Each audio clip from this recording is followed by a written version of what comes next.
નમસ્કાર મિત્રો, રાજેશ્વરા ચેનલ પરિવારમાં સ્વાગત કરું છું। આજે આપણે ખાસ ઇમ્પોર્ટન્ટ ટોપિક ડુંગળીનો અને ડુંગળીની અંદર પોલીફોસ એટલે કે ન્યુટ્રીફાઈડ પોલીફોસની અગત્યતા, એનાથી ફાયદા, કઈ રીતે કામ કરે છે એના માટેનો આજે આપણે ડુંગળી માટેનો સ્પેશિયલ આ વિડીયો છે। અને આની અંદર 5 ફાયદા કઈ રીતના છે એ હું તમને બતાડું। તો આ ન્યુટ્રીફાઈડ જે આવે છે પોલીફોસ, એને વિશે આજે આપણે આગળ ચર્ચા કરશું।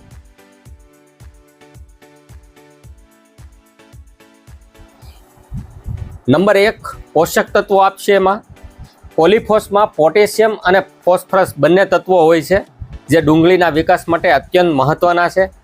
ડુંગળીમાં ફળનો આકાર અને વજન વધારે છે। આ પહેલો મુદ્દો, પોલીફોસના ફાયદાનો પહેલો મુદ્દો। બીજો મુદ્દો, મૂળિયા અને પાનનો વિકાસ કરે છે। ફોસ્ફરસ વડે મૂળિયાના વિકાસ વધુ સારો થાય, જેના કારણે છોડ પોષક તત્વો અને પાણી વધુ શોષી શકે છે। પાનમાં યોગ્ય ફોટોસિન્થેસિસ થવાથી છોડ તંદુરસ્ત અને ઘાટા બને છે। આ બીજો એનો ફાયદો, મૂળિયાના પાનનો વિકાસ થાય, એમાં ફોટોસિન્થેસિસની પ્રક્રિયાને લીધે તંદુરસ્ત પાન આમાં બને છે।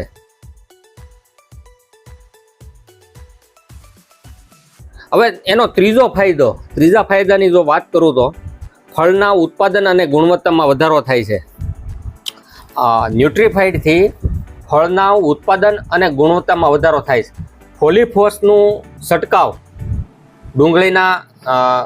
ડુંગળીની અંદર ગાંઠ એટલે કે કાંદા બલ્બ બનવાની અને મોટા અને ગોળ બને છે। ઉત્પાદન માત્રા સાથે ગુણવત્તામાં પણ વધારો થાય છે। આ એનો ત્રીજો ફાયદો।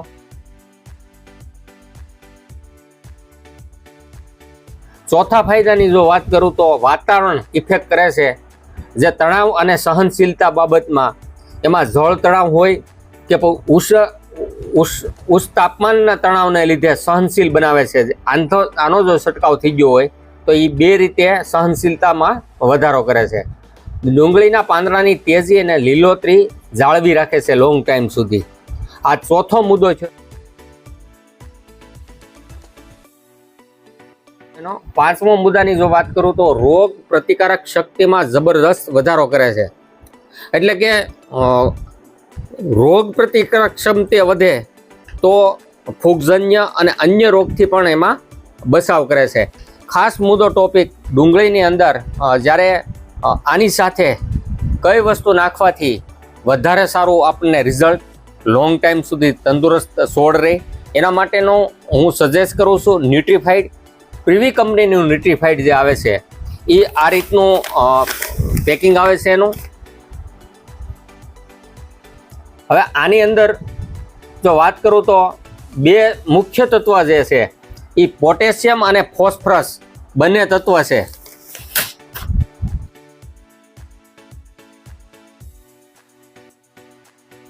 તો મિત્રો, આનો કેવા સમયે ઉપયોગ કરવો એની જે વાત કરું, કેટલું પ્રમાણ રાખવું પંપની અંદર, આની સાથે દમદાર જોડી બનાવવા માટે કયું કન્ટેનર વાપરવું, તો હું ડુંગળીના પાકની અંદર જ્યારે સિસ્ટેમિક ફંગીસાઇડનો ઉપયોગ આની સાથે તમે કરી શકો છો।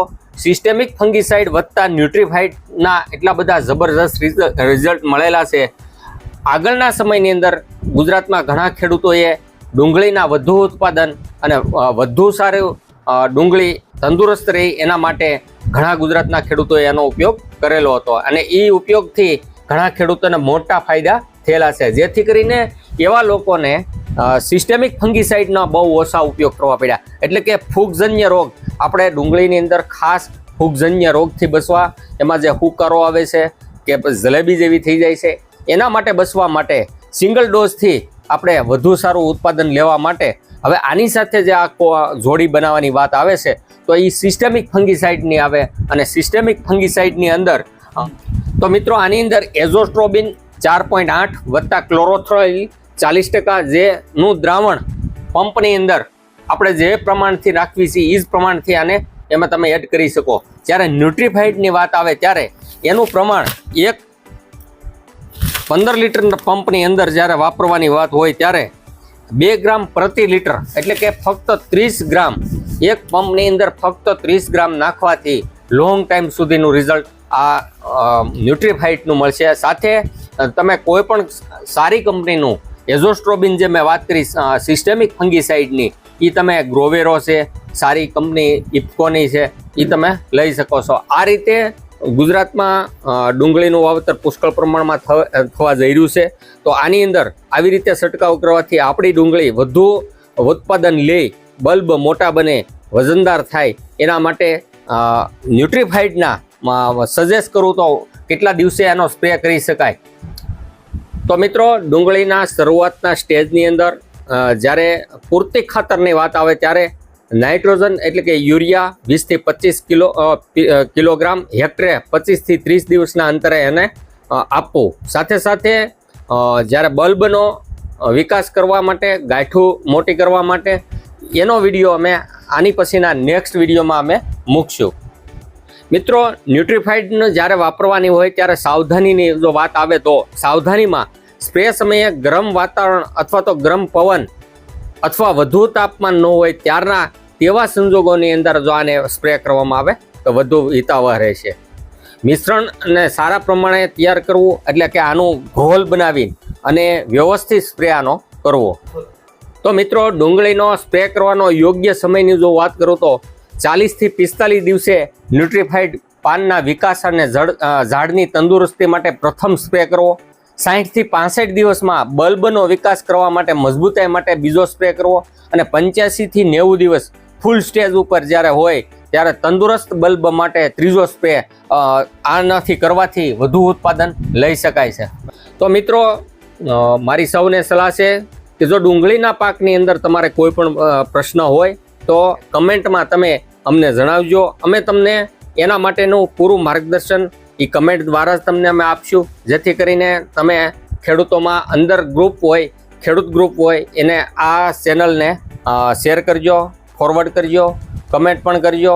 તમારે કોઈ પણ મુશ્કેલી હોય તો મારો નંબર છે 74 900 70 900. એ નંબર ઉપર તમે કોન્ટેક્ટ કરી શકો છો. ધન્યવાદ. સાથે રાજેશ વોરા. આભાર.